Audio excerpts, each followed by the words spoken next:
नमस्कार दोस्तों, मैं आशा करता हूँ कि आप लोग अच्छे हैं। हम लोग थीम 5 डिस्कस कर रहे थे। अभी तक हमने बहुत इम्पोर्टेंटली ये जानने की कोशिश करी कि जब इंडिया इंडिपेंडेंट हुआ तो प्रिंसली स्टेट्स को लेके हमारे पास क्या चैलेंजेस थे। हमने ये देखा कि उन एडमिनिस्ट्रेटिव चैलेंजेस को मिटिगेट करने के लिए नेहरू ने सरदार पटेल और वीपी मेनन को स्ट्रैटेजी बनाने के लिए डेलीगेट किया। और हमने ये भी जानने की कोशिश करी कि किस तरीके से सरदार पटेल और वीपी मेनन ने मिल के मल्टीपल स्ट्रैटेजीज़ का प्रयोग करके, including the strategy of privy purse conceptualise करके, एक तरीके से प्रिंसली स्टेट्स की इंटीग्रेशन को अचीव करने की कोशिश करी। दोस्तों, आज इस वीडियो में हम लोग ये समझने की कोशिश करेंगे कि कई ऐसे प्रिंसली स्टेट्स थे जिनका इंटीग्रेशन बहुत स्मूथ इंडिया में नहीं हो पाया, और उनमें से एक प्रिंसली स्टेट जो इम्पोर्टेंट था वो था प्रिंसली स्टेट ऑफ जूनागढ़। दोस्तों, जो प्रिंसली स्टेट ऑफ जूनागढ़ था ये सौराष्ट्र रीजन में था, गुजरात के। सौराष्ट्र गुजरात के रीजन में होने के कारण ये कोस्टल एरिया में लोकेटेड भी था। और सबसे इम्पोर्टेंट बात ये भी थी कि भाई यहाँ पर कहीं ना कहीं जो एक तरीके के इनके नवाब थे, उन नवाब का नाम था बेसिकली मोहम्मद महाबत खंजी। महाबत MAHABAT, महाबत खंजी 2। तो मोहम्मद महाबत खंजी 2 जो थे सौराष्ट्र रीजन में लोकेटेड जूनागढ़ प्रिंसली स्टेट के नवाब थे।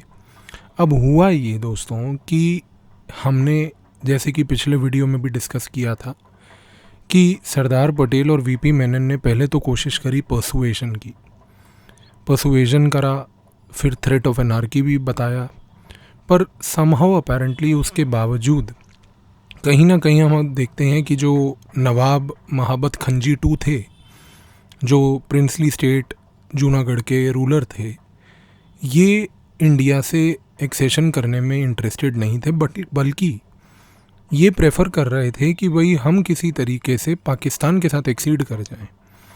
यहाँ पर दो समस्याएं थी। जूनागढ़ की जो पॉपुलेशन थी, पहली बात तो वो खुद भी पाकिस्तान से एक्सेशन करने में इंटरेस्टेड नहीं थी। तो ऑब्वियस सी बात है कि जो नवाब महाबत खंजी की तरफ से ये बात बोली जा रही थी कि हम पाकिस्तान के साथ एक्सीड करेंगे, वो लोगों के विशेष के खिलाफ थी। और सरदार पटेल और वीपी मेनन का जो प्रिंसली स्टेट इंटीग्रेशन फार्मूला था, और उस फार्मूले में सबसे इम्पोर्टेंट बात ये थी कि भाई जो लोग हैं जिन्होंने एक तरीके से इंडिया के फ्रीडम स्ट्रगल में पार्ट लिया है, वो फ्रीडम चाहते हैं, तो उनकी विशेज़ पैरामाउंट है। तो अगर उनकी विशेज़ पैरामाउंट हैं तो रूलर जो है उनकी विशेज़ को निगेट नहीं कर सकता। तो यहाँ पर कहीं ना कहीं हम ऑब्ज़र्व करते हैं कि नवाब महाबत खंजी 2 जो हैं वो एक तरीके से लोगों के विशेज़ के ख़िलाफ़ एक ओपिनियन रखते हैं। और दूसरा सबसे सरप्राइजिंग बात ये है दोस्तों कि कहीं ना कहीं महाबत खंजी जी जो हैं वो ये बात बोलते हैं कि भाई हम एक तरीके से पाकिस्तान के साथ एक्सेशन इसलिए करना चाहते हैं कि जूनागढ़ पाकिस्तान के साथ समुद्री इलाकों के तहत क्लोज़र है। सरप्राइजिंग सी बात है कि जूनागढ़ का लोकेशन जो है लैंड में वो इंडिया के बगल में है, और लैंड की जो लोकेशन है, जो आपका इमीडिएट नेबरहुड है, आप उसको छोड़ के एक टेरिटरी जो समुद्री तरीके से आपसे दूर है थोड़ी सी, आप बता रहे हैं कि भाई वो दूर टेरिटरी से मैं ज़्यादा पास हूँ। तो कहीं ना कहीं जो लॉजिक नवाब महाबत खंजी ने यूज़ किया वो बड़ा ही इलॉजिकल लॉजिक था। अब इस स्थिति में ये हुआ कि जब नवाब एक तरीके से अड़ गए तो कहीं ना कहीं लोगों ने इस चीज़ का एक्सेप्टेंस नहीं किया। अच्छा, दूसरी बात एक बड़ी दिलचस्प ये भी है कि नवाब महाबत खंजी जो थे कोई बड़े एफिशिएंट रूलर नहीं थे। जब ये प्रिंसली स्टेट जूनागढ़ के एक तरीके से नवाब भी थे तो ये बड़े एक्सेंट्रिक टाइप के थे।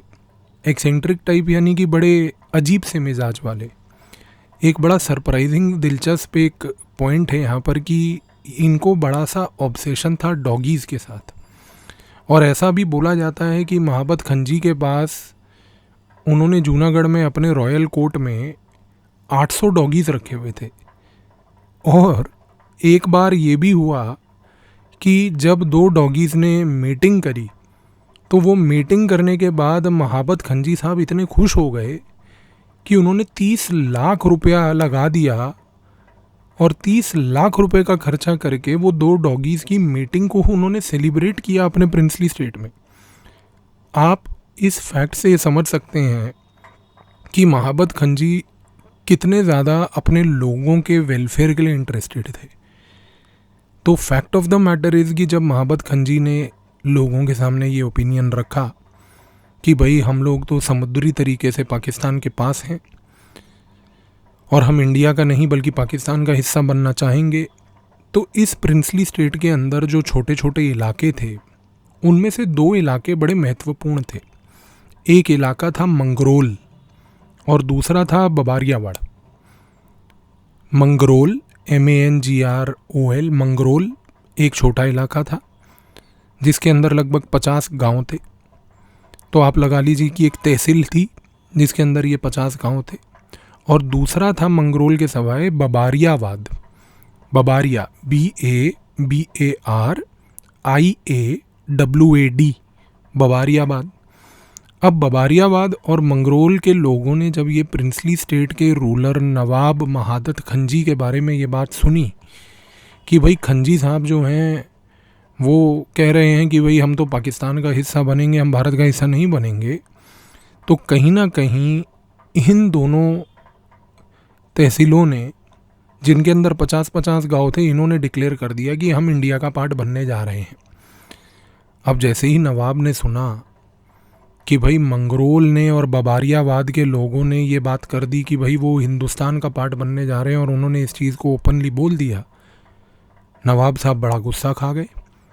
नवाब ने अपनी आर्मी भेजी और तुरंत आर्मी को भेज के मंगरोल को और बबारियावाद को इंडिया जाने से रोक दिया। अब जब इन्होंने एक तरीके से मिलिट्री भेज के मंगरोल और बबारियावाद को इंडिया जाने से रोका, तो सरदार पटेल इस एक्ट को देख के बहुत निराश हुए और सरदार पटेल गुस्सा भी हुए और उन्होंने ये बात भी बोली कि ये एक्ट जो मंगरोल और बबारियावाद में नवाब महादत ने किया है, ये एक्ट एक इन्वेजन है और ये एक्ट एक एक्ट ऑफ वॉर है क्योंकि ये लोगों के विशेष के खिलाफ है। अब ऐसी स्थिति पैदा हो गई कि भारत सरकार ने एक चीज़ सोची कि नवाब को अगर हम चाहते हैं कि भाई वो प्रॉपरली इंडिया के तहत आ जाएं, तो हमें उनको एक सबक सिखाना पड़ेगा, क्योंकि हम परसुएड भी कर चुके हैं, हम थ्रेटन भी कर चुके हैं कि एनार्की हो जाएगा, उस चीज़ से बचिए आप।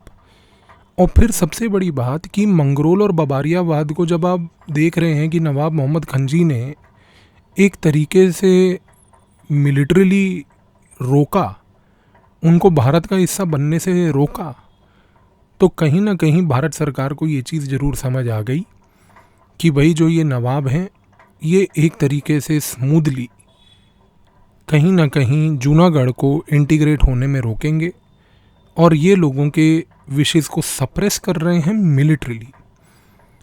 इस नज़रिए से एक तरीके से ये हुआ कि जब भारत सरकार ने ये पूरी स्थिति को अनफोल्ड होते हुए देखा, तो भारत सरकार ने तुरंत एक डिसीजन लिया एक एम्बार्गो लगाने का। और भारत सरकार ने बोला कि फूड और ऑयल जो एक तरीके से नवाब के जूनागढ़ में दिया जा रहा था भारत के विभिन्न इलाकों से, उसको नंबर 1 हम लोग रोकेंगे। और रोकने के बाद दूसरा स्ट्रैटेजी जो भारत ने किया वो ये किया कि हमने अपनी नेवी को जूनागढ़ की ओर डिप्लॉय करा और आर्मी को बोला कि जूनागढ़ के आसपास के इलाकों में आप पोजीशन को स्ट्रेंथन कीजिए। देखिए, पूरे जूनागढ़ का जो ये एक्ट आपके सामने मैंने अभी रखा, इसमें पोस्ट इंडिपेंडेंस इंडिया की कई ऐसी किताबें हैं जो खास करके वेस्टर्न ऑथर्स ने लिखी हैं, जो बात बोलते हैं कि भाई इंडिया का ये एम्बार्गो फूड एंड ऑयल पे लगाना, इंडिया का नेवी और लैंड लेवल पे जूनागढ़ को इनसर्कल करना नवाब को थ्रेटन करने वाली बात थी। देखिए दोस्तों, जो ये वेस्टर्न थिंकर्स ने, ये लोगों ने ये बातें लिखी हैं, इसमें कितनी सच्चाई है। इसमें अगर आप रैशनल तरीके से देखें तो इनफैक्ट दिखता है कि बिल्कुल कोई सच्चाई नहीं है। क्यों? क्या भारत पहले दिन से एक तरीके से जूनागढ़ में आर्मी ले जाना चाहता था? क्या भारत पहले दिन से ये बोल रहा था कि भाई देखो, हमने आपको लंच पे बुलाया और बोला कि आप हमारे हिस्से बन जाइए, और अगर उन्होंने मना कर दिया तो क्या हमने एम्बार्गो तब इम्पोज किया? नहीं, हमने उनको पहले प्रॉपरली परसुएड किया।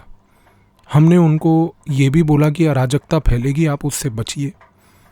पर सबसे महत्वपूर्ण बात यह है दोस्तों कि जो चीज़ भारत को बिल्कुल पसंद नहीं आई, वो सबसे महत्वपूर्ण चीज़ ये थी कि भारत ने ये बात बोली कि किसी भी हालात में हम मंगरोल और बबारियावाद में जो एक्ट हुआ कि जहाँ पर लोगों के एस्पिरेशंस को डिलिबरेटली दबाने की एक कोशिश की गई और वो भी मिलिट्री मीन्स से, ये चीज़ भारत ने टॉलरेट नहीं करी।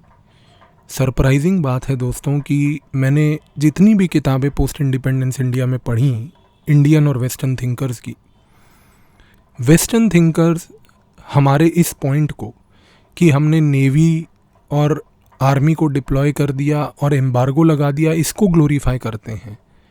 लेकिन कोई वेस्टर्न थिंकर ये पॉइंट नहीं बताता कि ये हमारे को डिप्लॉयमेंट करने की रिक्वायरमेंट क्यों आई। वो कहते हैं कि जूनागढ़ को हमने फोर्सिबली अक्वायर किया। दोस्तों, अगर हमें फोर्सिबली अक्वायर करना होता तो हम नवाब खंजी को एक दिन भी भारत में आज़ादी के बाद रुकने ना देते। ये तो हमारी डेमोक्रेटिक ट्रेडिशन थी और ये तो हमारा एक पेशेंस लेवल था कि हमने एक प्रिंसिपल्ड स्ट्रेटजी के तहत पूरी चीज़ को अप्रोच किया। अगर हम चाहते तो हमारे लिए जूनागढ़, कश्मीर, ये सब कोई मसले ना होते दोस्तों। इनको अगर फोर्सिबली अक्वायर करना होता तो हम कब के कर चुके होते। लेकिन एक प्रॉमिस था प्रिंसली स्टेट के रूलर्स को, और एक इंडिया का एक ट्रेडिशन था कि कुछ भी जो होगा वो डिबेट और डिस्कशन के बाद ही होगा, उसके बिना नहीं होगा। हमने उन चीज़ों की मर्यादा रखते हुए इस चीज़ को किया। लेकिन मैं आपको जो पॉइंट बोल रहा हूँ वो इसलिए भी इम्पोर्टेंट है क्योंकि जैसा मैंने आपको बताया कि भाई मंगरोल और बबारियावाद के बारे में कोई वेस्टर्न थिंकर मेंशन नहीं करेगा, लेकिन हमारे इंडियन रिसर्चर्स जैसे रामचंद्र गुहा हो गए, बिपिन चंद्रा हो गए, इस तरीके के जितने इंडियन थिंकर्स हैं, इंक्लूडिंग पॉल ब्रास जिन्होंने एक किताब लिखी है with respect to post independence India, मैंने उनकी किताब में भी ये पॉइंट देखा कि उन्होंने मंगरोल और बबारियावाद के रीज़न को एक्सप्लेन करने के बाद ये चीज़ बोली कि इस परिस्थिति में भारत को अपनी नेवी को और एक तरीके से आर्मी को डिप्लॉय करके एम्बार्गो इन्फोर्स करना पड़ा। अब जब हमने ये दोनों कदम उठाए तो पाकिस्तान, जो नवाब को एक तरीके से काफ़ी टाइम से सपोर्ट कर रहा था, पाकिस्तान ने तुरंत जो है एक तरीके से नवाब को बोला कि भाई हम आपके लिए एक डॉक्यूमेंट इंस्ट्रूमेंट ऑफ एक्सेशन भेज रहे हैं, टेलीग्राम पे डाउनलोड कर लीजिएगा वो PDF। तो जब पाकिस्तान ने ये बोला नवाब को, खंजी को, कि भाई हम आपके लिए एक इंस्ट्रूमेंट ऑफ एक्सेशन भेज रहे हैं, तुरंत उसी समय VP मेनन जो हैं वो एक तरीके से जूनागढ़ गए और जूनागढ़ के दीवान से मिले। जूनागढ़ के जो दीवान थे वो थे शाहनवाज भुट्टो। VP मेनन ने दीवान को ये बात बोली कि देखिए, जो पाकिस्तान इंस्ट्रूमेंट ऑफ एक्सेशन भेज रही है और जो नवाब खंजी का व्यवहार है, ये दोनों डेमोक्रेटिक ट्रेडिशन और एस्पिरेशन के खिलाफ है, और ये अगर आप इंस्ट्रूमेंट ऑफ एक्सेशन एक्सेप्ट करते हैं पाकिस्तान की ओर से तो कहीं ना कहीं ये गलत होगा। हमने शाहनवाज भुट्टो, जो नवाब खंजी के दौरान उनके कोर्ट के दीवान थे और जो जूनागढ़ के दीवान थे, हमने उनको ये बात समझाई। हमने ये बात बोली कि देखिए ये गलत होगा, आप इस चीज़ का सपोर्ट मत कीजिए। उस समय शाहनवाज भुट्टो तो माने नहीं और उन्होंने कहा कि VP मेनन साहब, ये डिसीजन मेरा नहीं है। अगर पाकिस्तान इंस्ट्रूमेंट ऑफ एक्सेशन भेज रहा है तो वो नवाब साइन करेगा, मेरे हाथ में तो नहीं है, तो वो नवाब खंजी ही साइन करेंगे। अब सत्याग्रह का ही एक ऑप्शन रह गया था। जब VP मेनन ने एक तरीके से नवाब को भी समझाया, जो नहीं माने। फिर हमने जब एक तरीके से दीवान शाहनवाज़ भुट्टो को भी समझाया, वो भी नहीं माने।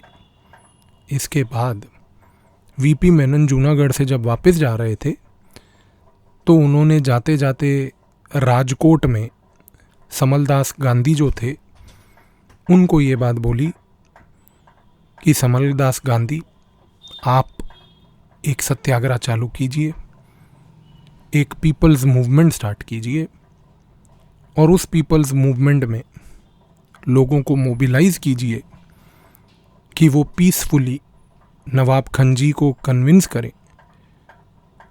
करें कि जूनागढ़ का एक्सेशन इंडिया की तरफ हो।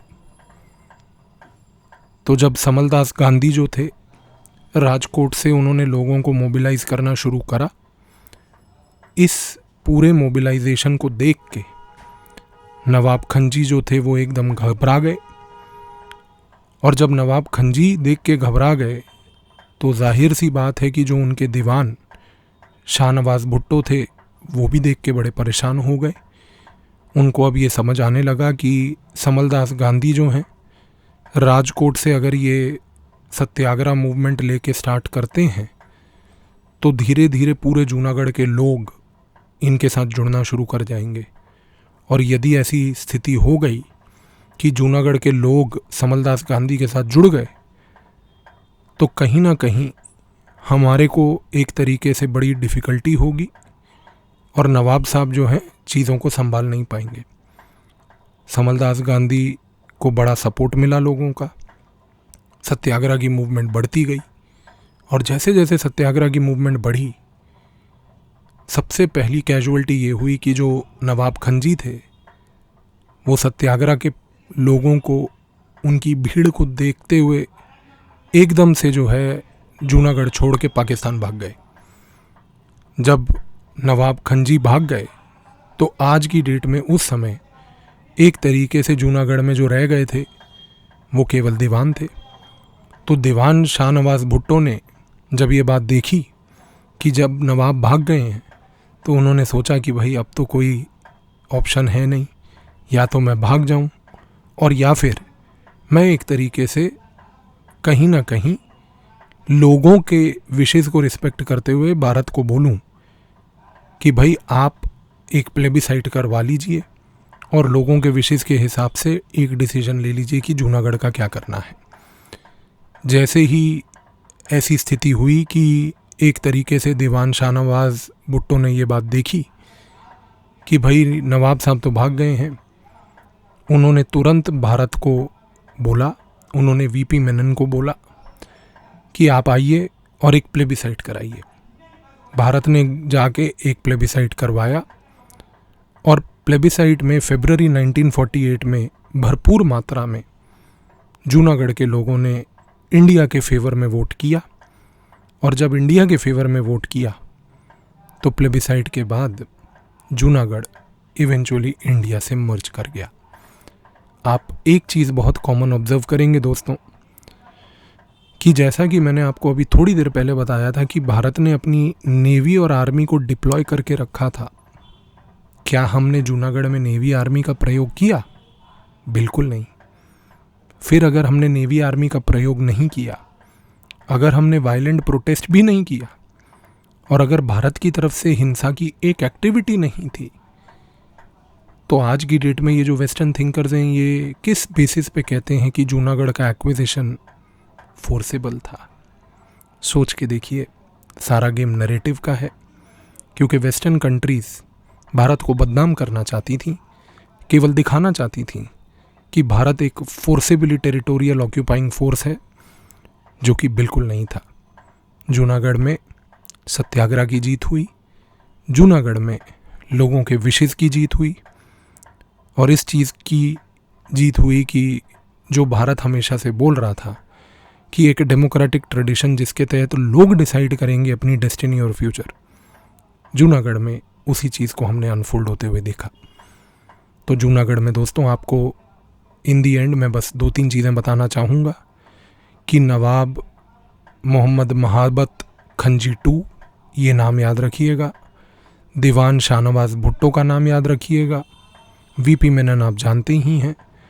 साथ में आपको मंगरोल, बबारियावाद, ये 2 पॉइंट्स इंपॉर्टेंट याद रखने हैं।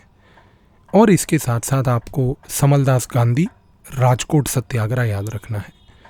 ये अगर जिस्ट आप याद रख लेते हैं तो कल को जूनागढ़ के ऊपर क्वेश्चन आता है, आप कंफर्टेबली लिख पाएंगे आंसर।